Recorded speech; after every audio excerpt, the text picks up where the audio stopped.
Kamusta guys? This is Leo News Unfiltered. Okay, so pag-usapan natin tong pinaglalaban ng Cayetano Block na dapat daw ang quorum sa Senado is 13.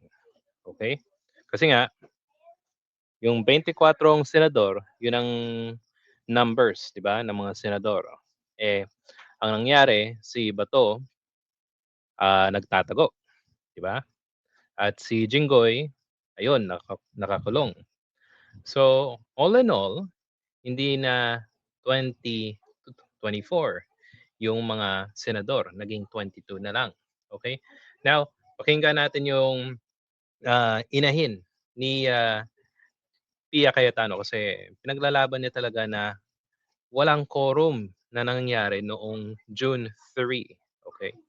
Pero isipin nyo guys ha, 3 araw sila hindi pumasok para hindi mangyari yung session. Pero nag-Blue Ribbon Committee sila. Ang galing, no? Ang galing. Hanep. Yung sanang obligasyon, duty nila as a senator, hindi nila ginawa. Pero ngayon, nagrereklamo sila na pinalitan na sila as a majority. Kaya nga si Cheese, di ba, pumunta kayo, no? Kaya sa Gatchalian Group. Alright? So, pakinggan natin and then ipapakita ko sa inyo na hindi lang po first time nangyari to. Actually, nangyari na to before. Okay? So, let's listen kay Pia. Akala ko ba naman si Pia, ano eh, the good one. Si Lito, si Lito Cayetano lang pala yung the good one sa kanilang magkakapatid. I'd like to address a very important thing. Yesterday, a session was purportedly held by 12 senators, 12 po, in which committee assignments were declared vacant and chairmanship of this committee on the Blue Ribbon, was allegedly replaced. I stand before you today to state clearly and unequivocally that session was invalid. Wala po silang 13. Kahit grade 1, marunong magbilang. Kailangan ng 13.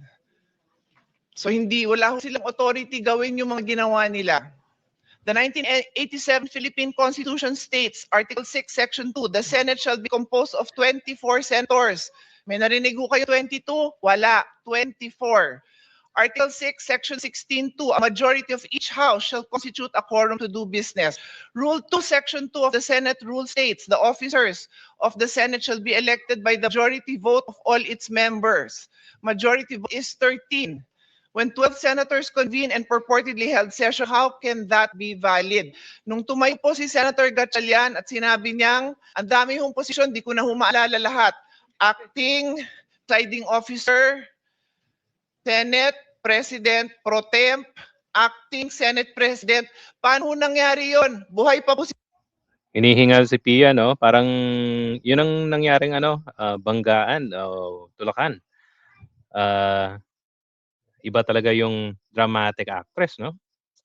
Senator Legarda. Kailangan po 13. Sabi nga the officers of the Senate shall be elected by the majority vote of all its members. Buhay pa si Senator Legarda, hindi pa siya pinapalitan. Kaya hindi ho pwedeng magkaroon ng another Senate President Pro Temp. I also say this for the sake of our staff na litong-lito na sa ginagawa ng mga kasama natin. Yan po ang reason kung bakit tuloy ho tayo because I would happily give up this position. Alam niyo po yun, hindi ko pinapangarap na maging chairman dito. I'm just doing my job. So I just needed to lay that on the basis para hindi na issue yon kung bakit ako nag-hearing, kung bakit tayo may hearing today. Okay. So, kung naalala nyo, the reason why pinalitan sila as the majority kasi nga si Cheese ay naging pumanig dun sa Gatchalian Group. Diba? Naging 13, naging 12 sila. Kasi nga yung count ngayon is a total of 22 senators kaya wala si Bato at si Jinggoy. Okay? Ayon sa kanila, bakit 12? 13 yung actual na majority. Tapos, hindi pinag-usapan ni Pia Cayetano dito yung Avellino case na noong unang panahon, 1949 daw, merong ganong nangyari na pinalitan ng grupo ng against kay Avellino, pumunta si Avellino sa Korte Suprema at challenge yung new majority nung unang panahon ng 1949. Okay? At natalo po siya. Pinanigan po yung pinanigan ng Korte Suprema yung opposite ang the new majority. Okay? So hindi lang po 'to nangyari nung unang panahon. Now, itong ipapakita ko sa inyo another proof na meron pong nangyaring 12 majority or quorum. Okay? Kasi nga para mapalitan sila, kailangan ng 12 senators noong May 5, 2015. O pakinggan natin yung actual na nangyari doon. Session is resumed. The Secretary will call the roll. Roll call of members. The Honorable Senators Angara, Aquino, Binay, Cayetano Alan Peter Compañero S, Cayetano Pia S, Defensor Santiago, Ejercito, Enrile Escudero Estrada, Gingona, Hunasan, Lapid, Legarda, Marcos, Usmeña, Pimentel, Po, Recto, Revilla, Soto, Trillanes, Villar, Senate President Drilon. There are 12 senators present. Oh, kita niyo yun? Narinig nyo na mabuti? 12 senators are present. Oh, say continue. The chair declares the presence of a quorum for the following reason. Out of the total membership of 24, there are 4 senators presently out of the country. Okay, 4 daw, wala. Oh. Pero 12, ha? Meron 12. So, they allow. The Senate President pa to si Franklin Drilon. And therefore, they are not counted as part of the quorum in accordance with the decision of the Supreme Court. There are 3 of our colleagues under detention and physically unable to attend our session. That leaves us with 17 available senators, out of which 12 are in the session hall. And answer the roll call, the chair therefore declares the presence of the quorum for the record. Oh, klarong-klaro. At, guys, ayon dito sa post ng GMA, ang senators po na nandoon ay si Alan Cayetano, Loren Legarda, Bam Aquino, Pia Cayetano. So, Alan, Loren, at Pia Cayetano. So, paano yon? Naging quorum siya, di ba? So that means, sino yung sinungaling? Siyempre, si Cayetano, Pia Cayetano, Alan, at saka si Loren Legarda.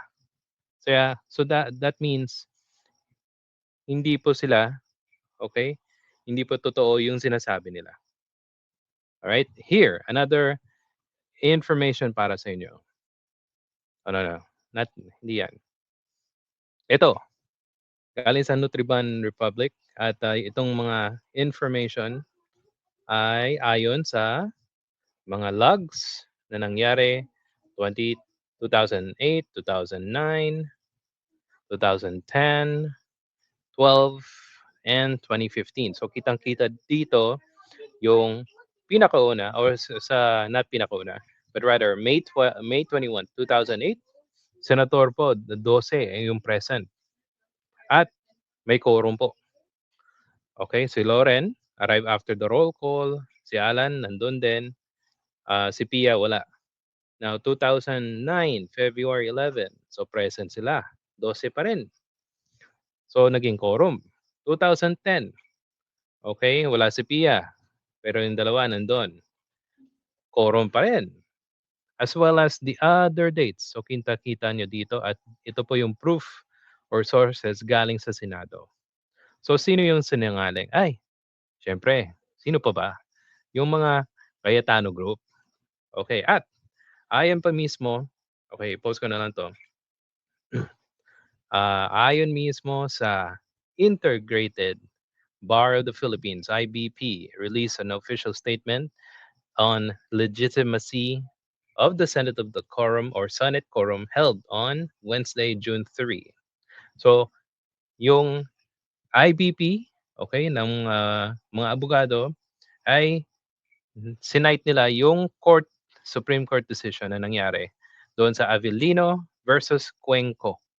Okay? In short, the Senate session on June 3, 2026 is lawful, valid. So, ngayon, sinong nagiging sinungaling sa grupo? Sa grupo ba ni Win Gatchalian o sa grupo ni Alan Cayetano? O sa klarong-klaro, 'di ba? That means nangyari po ito before at dapat tanggapin na lang nila. Kasi nga wala na silang kapangyarihan, hindi na po sila majority. At very soon, ayon sa mga nakita kong mga bloggers, Facebook bloggers na meron daw 2 o 3 na lilipat dahil sa mga kabulustagan na ginawa ni Cayetano noong May 2026. So, yan po tayo guys. Kung meron po kayong komento, suggestion sa ating video, you can comment on the comment section. If nagustuhan niyo po ito, please hit the like and subscribe button. Salamat and see you sa susunod na video.